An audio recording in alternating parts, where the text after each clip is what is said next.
하나님 말씀은 룻기 2장 10절에서 13절까지 보겠습니다. 룻기 2장 10절에서 13절 말씀입니다. 우리 한 절씩 말씀을 교독하겠습니다. 룻이 엎드려 얼굴을 땅에 대고 절하며 그에게 이르되 나는 이방 여인이거늘 당신이 어찌하여 내게 은혜를 베푸시며 나를 돌보시나이까 하니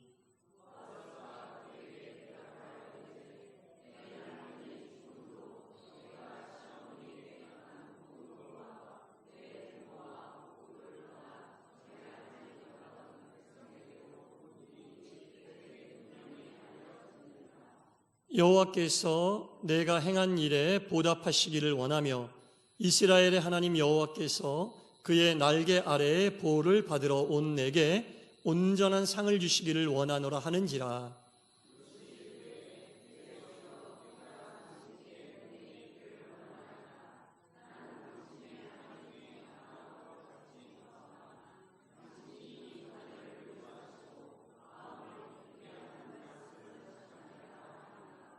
아멘. 주님의 은총과 평화가 우리 모두에게 임하기를 간절히 소원합니다. 편찮으신 분들이 좀 계신 것 같아요. 요즘에 주중에 전화도 오고 또 치료받고 계시고 또 입원 중에 계신 분들도 있습니다. 그래서 오늘도 많은 분들이 나오지 못했는데 여러분 우리 믿음의 길을 함께 가는 형제 자매들의 회복과 건강을 위해 같이 중보해 주시길 부탁드립니다. 아멘. 물론 강건한 모습으로 나오신 여러분들 더욱더 건강하시고 행복하시기를 바랍니다. 이 이스라엘 백성들이 중요하게 생각하는 절기가 있어요. 3대 명절 말고도 꼭 기억해야겠다라는 이 절기가 있는데 이 절기가 올 때마다 낭송하는 하나님의 말씀이 정해져 있습니다. 크게 한 5개 정도 있는데 그 말씀은 룻기서 그리고 아가서 전도서, 에레미야, 애가, 그리고 에스더 이렇게 5개의 말씀은 정해진 절기가 되면 꼭 그 말씀을 함께 낭송을 합니다. 자, 먼저 이 아가서는 6월절에 낭송을 합니다. 왜 아가서를 6월절에 낭송하냐면 하나님과 우리 민족과의 사랑이 얼마나 고귀한 것인지. 아가서가 사랑의 글이잖아요. 이 아가서를 읽으면서 하나님이 우리를 향한 사랑을 느끼고 하나님과 우리의 사랑이 시작되었고 무르익어가고 있음을 함께 나누기 위하여 6월절이 되면 꼭 아가서를 낭송을 합니다. 그리고 전도서는 초막절에 낭송을 합니다. 초막절에는 이 초막이 임시 거처잖아요. 완전한 사람이 지낼 수 있는 거처가 아닌데 이 전도서의 말씀을 읽다 보면 세상 것은 헛되고 헛되고 헛되니 헛되도다. 마치 우리가 살고 있는 이 세상은 초막과 같이 헛된 것이다 라는 것을 상기하기 위하여 초막절에는 이 전도서의 말씀을 함께 낭송을 합니다. 그리고 예레미야 예가서는 예루살렘이 멸망한 그 멸망일에 낭송을 합니다. 통탄하고 나라가 망했으니 한탄하고 이 말씀을 낭송하면서 왜 우리가 하나님 말씀을 따르지 않았던가? 하나님 말씀 붙잡고 살았으면 이런 슬픔은 이런 애가는 없었을 텐데 예루살렘이 멸망한 날에 예레미야 예가서를 읽고 그리고 다른 민족에 의하여 이스라엘 민족이 몰살당할 뻔한 이 부림절 그때 하나님의 도우심으로 에스더 왕후가 죽으면 죽으리라 라고 왕 앞에 나가 온 민족을 구했던 이 부림절에는 에스더서를 함께 읽습니다. 그리고 오늘 본문인 룻기 이 룻기는 보리를 수확하는 오순절에 읽거든요. 이 룻기서를 읽다 보면 우리가 잘 알다시피 이 룻이라고 하는 여인이 예루살렘에 누군가의 밭에 들어가 이삭을 줍는 장면이 나오잖아요. 그 장면을 연상하면서 보리를 추수하게 하신 하나님께 감사하는 마음으로 이 5개의 책을 이 5개의 중요한 절기 때 이스라엘 백성들이 읽어요. 신학자들이 왜 이런 행위를 이스라엘 백성들이 할까 생각을 해봤더니 2가지 의미가 있다고 하네요. 첫 번째는 각각의 날이 전부 다 의미가 있는 날이잖아요. 이 의미가 있는 날을 되새기고 기억하기 위하여 정해진 하나님 말씀을 그 정해진 시기에 읽으면서 올해도 이 날이 왔구나. 이 날이 주는 의미가 무엇일까? 이 날이 주는 정신이 무엇일까를 기억하면서 이런 것은 기억하고 이런 것은 타산지석 삼고 이렇게 이 날의 의미를 기억하면서 같은 실수를 반복하지 않고 세워진 믿음을 더욱 굳게 하기 위하여 읽는다는 첫 번째 의미가 있고요. 두 번째 의미는 이 하나님 말씀을 읽는 이스라엘 백성들이 다 상황이 다를 거 아니에요. 사는 방식이 다르고 주어진 형편이 다르고 다 다름에도 불구하고 우리는 한 하나님의 말씀을 읽는 한 민족이다. 한 하나님의 백성이다라는 것을 기억하기 위하여 모든 상황과 형편이 다르지만 한 곳에 모여 한 하나님의 말씀을 읽으면서 우리는 한 뿌리에서 나온 한 민족이다라는 것을 기억하기 위하여 정해진 절기에 정해진 하나님 말씀을 읽는다고 합니다. 자, 그 5개 중에 하나인 이 룻기서, 추수하는 보리를 추수하는 오순절에 읽었던 이 룻기서의 내용 우리가 다 알고 있습니다. 누구나 다 알고 있는 말 제가 간략하게 요약을 해볼게요. 자, 예루살렘에 이스라엘 예루살렘 베들레헴에 이 엘리멜렉이라고 하는 사람이 살았어요. 부인인 나오미 두 아들 이렇게 넷이 살았는데 그곳에 가뭄이 든 거죠. 그래서 먹고 살 길이 막막하자 저 멀리 모압 땅으로 가족이 이민을 갑니다. 이 네 식구가 이민을 가요. 모압이라고 하는 곳에.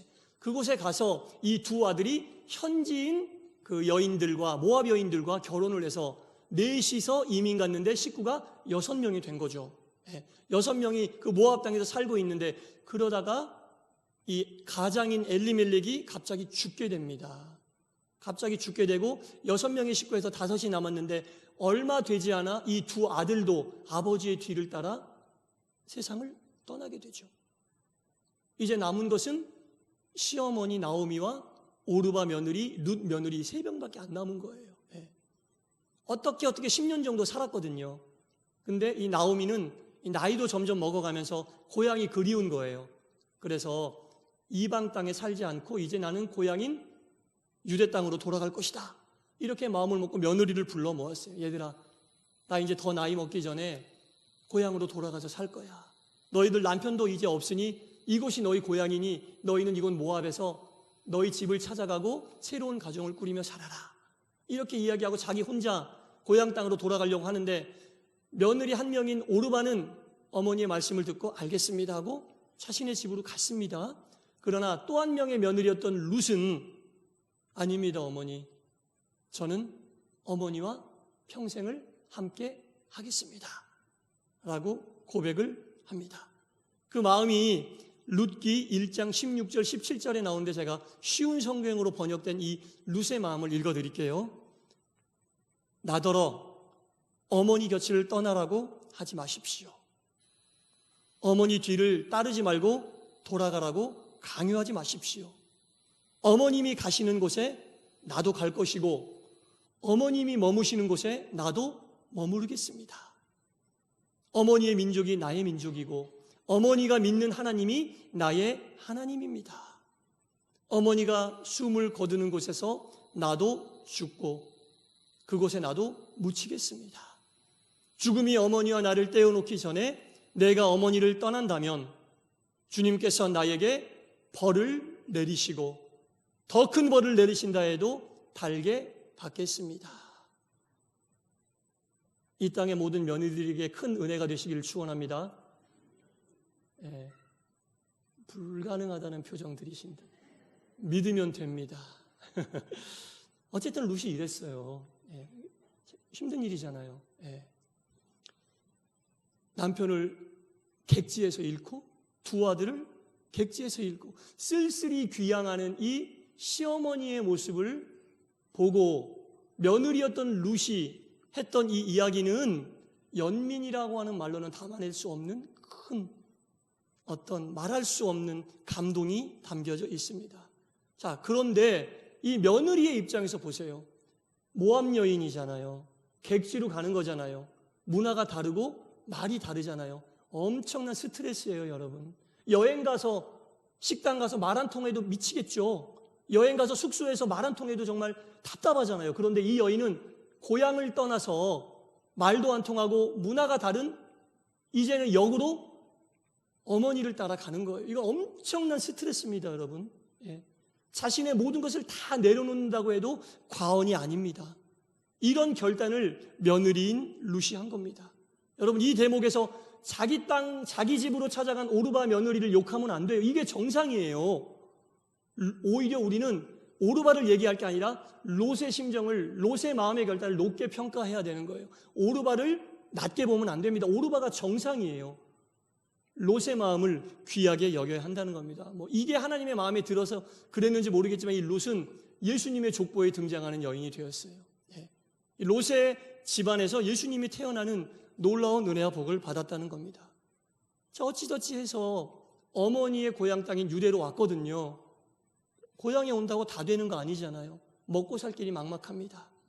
연로하신 시어머니와 외국인 며느리, 이방 며느리가 그 고향 땅에 사는데 무슨 살 길이 열렸겠습니까? 먹고 살 길이 막막한데 그때 그 지역에 어떤 풍습이 있었냐면 어려운 사람들이 누군가의 밭에 들어가서 밭에 떨어진 이삭을 주워 먹고 사는 것은 허용이 됐거든요. 그래서 일부러 이삭을 떨어뜨리기도 했대요. 그래서 이 며느리가 어머니에게 얘기하는 거죠. 어머니, 지금 우리의 힘으로 먹고 살 수 없으니 제가 이곳의 풍습에 따라 누군가의 밭에 가서 이삭을 주워 올게요. 그걸로 우리 먹고 삽시다. 자, 어머니 나오미의 심정이 정말 얼마나 억장이 무너졌겠어요? 이방인 며느리에게 그런 일을 시켜야 하는 게, 자기 한 명 믿고 왔는데 그런 일 시켜야 하는 게 얼마나 억장이 무너졌겠어요. 그러나 먹고 살 길이 없으니 그래, 가라 아가야. 이렇게 하고 이 루시라고 하는 여인이 한 밭에 들어가 아침 일찍 가서 그 밭에서 일하는 일꾼들에게 얘기하는 거예요. 제가 이곳에서 떨어진 이삭을 주워가도 되겠습니까? 일꾼들의 태도가 어떻겠어요? 듣는 둥 마는 둥 하죠. 모르는 이방 여인이 와서 그 밭에 떨어진 이삭을 주워가겠다고 하니 주워가십시오. 누가 이러겠어요? 듣는 둥 마는 둥 하고 할래면 하고 말래면 마세요. 이런 태도로 아침부터 이 룻은 누군가의 밭에 가서 추수가 끝나기를 기다리는 거예요. 일이 다 끝나야지 이삭을 주울 거 아닙니까? 하루 종일 아침부터 그 밭가에서 기다리고 있는데 그 밭의 주인이 누구냐면 보아스라고 하는 사람이거든요. 이 보아스는 자신의 이 룻이라고 하는 여인의 시아버지 엘리멜렉의 먼 친척이었어요. 그래서 이 보아스가 추수를 독려하기 위하여 그곳에 왔다가 일꾼들에게 물어보는 거죠. 저기 저 여인이 누구냐 했더니 그 일꾼 중에 저 멀리 모압으로 이민 갔다가 다시 돌아온 나오미라고 하는 여인의 며느리인데 우리 밭에서 떨어지는 이삭을 주워가려고 아침부터 가서 저렇게 서 있네요. 보아스가 그 룻을 불렀습니다. 여인아, 마음껏 이 밭에서 떨어지는 이삭을 가지고 가라. 이제 다른 밭에 가지 말고 이 밭을 네가 전세 내다시피 해서 이 밭에서 떨어지는 모든 이삭은 네가 주워가라. 그리고 일꾼들에게 단도리 시킵니다. 저 여인이 이삭을 주워갈 수 있도록 돕고 젊은 일꾼들이 저 여인에게 추근덕거리지 못하도록 단도리를 시킵니다. 그리고 룻에게 혹시 이삭을 주워가다가 목이 마르면 일꾼들을 위하여 마련해 놓은 물을 마음껏 마셔도 된다. 온전히 호의를 베푸는 거죠. 온전히 호의를 베풀었을 때 룻이 호의를 베푼 보아스에게 한 이야기가 오늘 본문이에요. 오늘 본문이 이런 배경을 가지고 있는 거예요. 자, 본문 13절을 읽어볼게요. 룻이 이르되 내 주여 내가 당신께 은혜 입기를 원하나이다. 나는 당신의 하녀 중에 하나와 같지도 못하오나 당신이 하녀를 위로하시고 마음을 기쁘게 하시는 말씀을 하셨나이다. 감사합니다라고 이야기하는 거예요. 당신의 집에 하녀만도 못한 이방 여인인 나에게 이런 은혜를 베푸니 내 이마가 땅에 닿을 정도로 당신을 내가 존경하고 존중하나이다 라고 이야기하고 있는 겁니다. 참으로 은혜로운 이 광경이 아닐 수가 없습니다. 이 보아스라고 하는 사람이 어떻게 이런 은혜를 이방 여인에게 베풀 수 있었을까? 엘리멜렉이 자기하고 먼 친척 일가였기 때문에 그랬을까요? 아니면 룻에 대한 이 용모는 성경에 나오지 않지만 아름다운 여인이었기 때문에 마음을 뺏겨서 그랬을까요? 알 수는 없습니다. 그러나 이 보아스라고 하는 사람의 출신과 이 성장 배경을 보면 우리가 조금은 짐작할 수가 있는 대목이 나옵니다. 자, 이 보아스라고 하는 사람은 다윗 임금의 증조 할아버지예요. 우리가 알고 있는 그 다윗의 증조 할아버지 뻘 됩니다. 다윗의 아버지가 이새고 이새의 아버지가 오벳이고 오벳의 아버지가 보아스예요. 예. 다윗 임금의 증조 할아버지라는 것은 우리가 좀 들어보았을 거예요. 그런데 이 보아스라고 하는 사람의 어머니가 누구냐?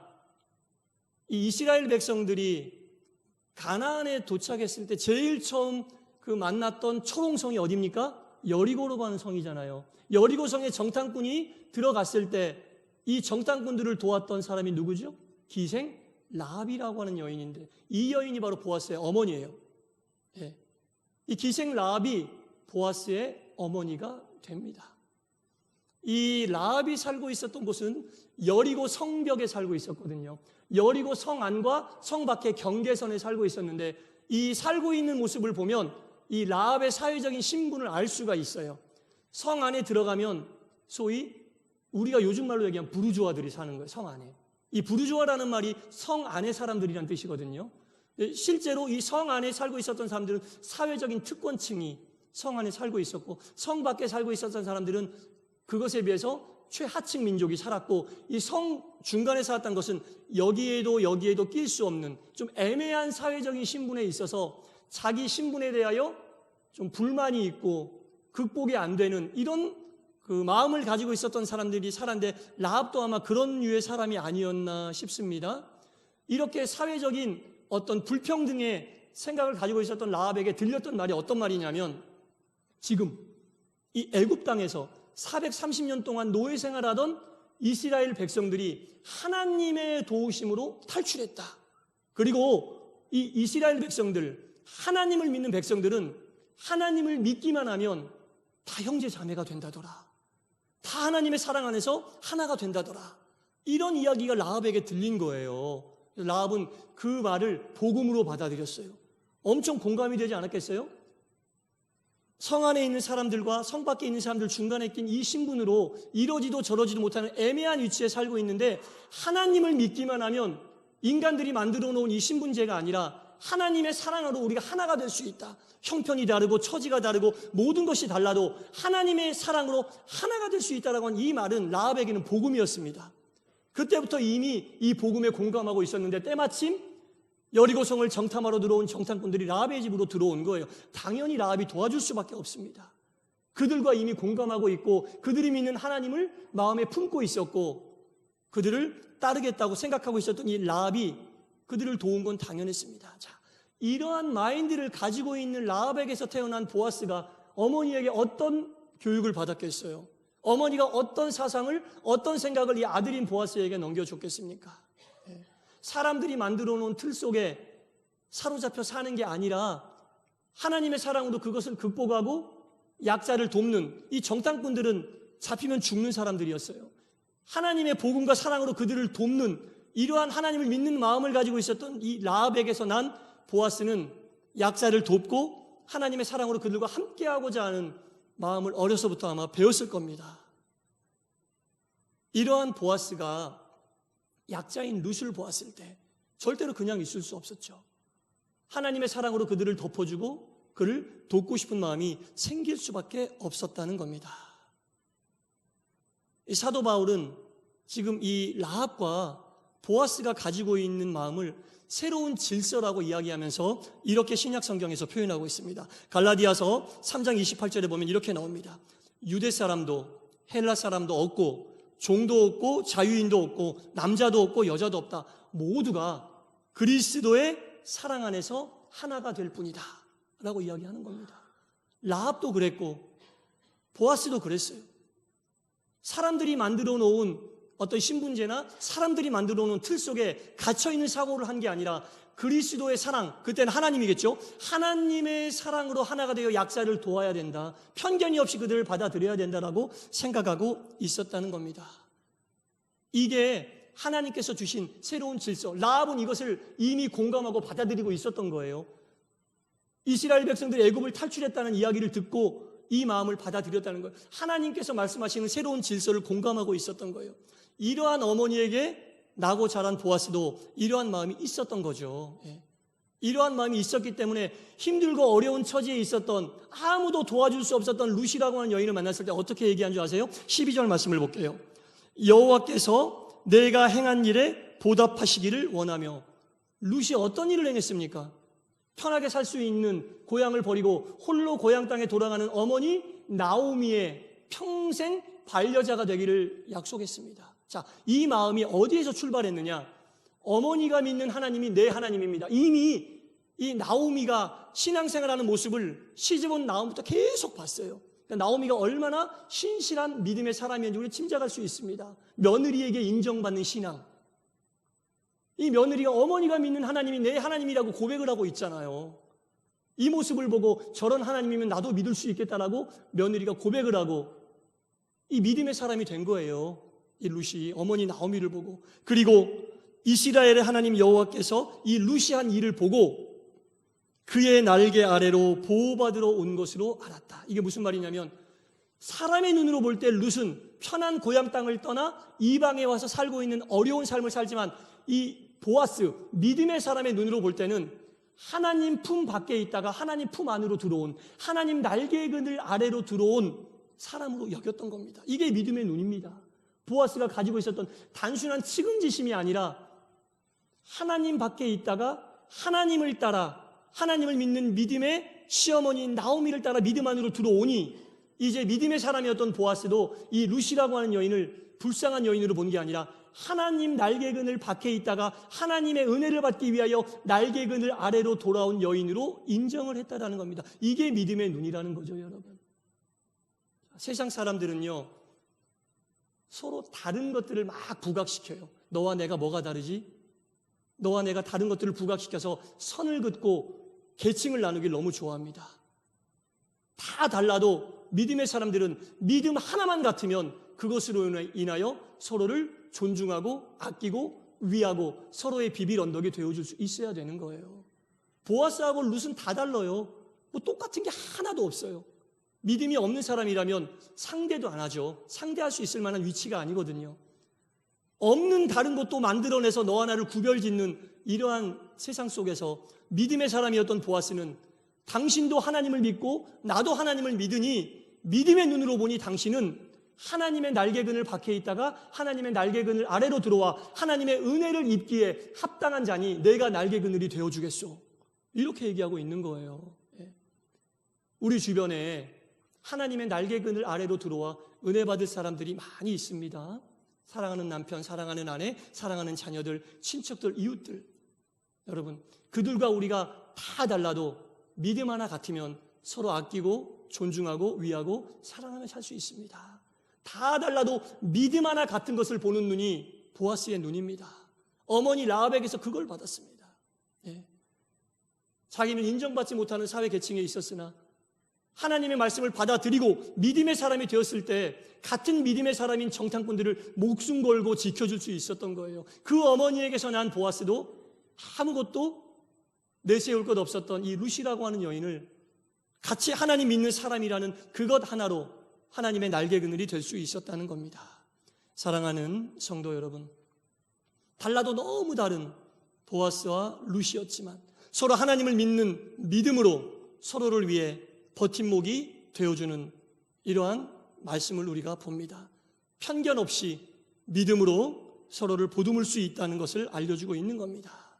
다 다르지만 믿음 하나 같다면 우리가 서로를 위하여 기댈 언덕이 되어줄 수도 있다는 겁니다.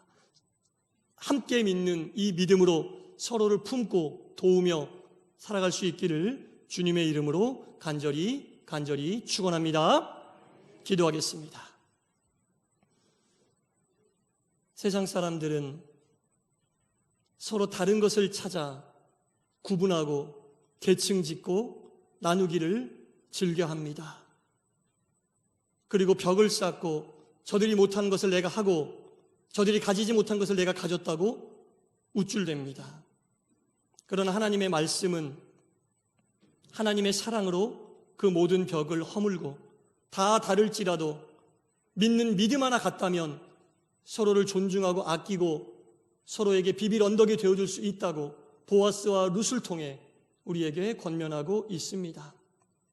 그리스도의 사랑 안에 들어와 그리스도의 날개 안에 들어와 함께 신앙의 길을 가고자 하는 많은 사람들을 편견 없이 믿음의 눈으로 바라보게 하여 주시고 그들의 영혼도 우리처럼 구원받는 영혼이 될 수 있음을 알게 하시사 주님 안으로 인도하게 하시고 주님의 사랑으로 함께 나눌 수 있도록 도울 수 있도록 저희들의 마음을 이끌어 주시고 주장하여 주시옵소서. 예수님 이름으로 기도드리옵나이다.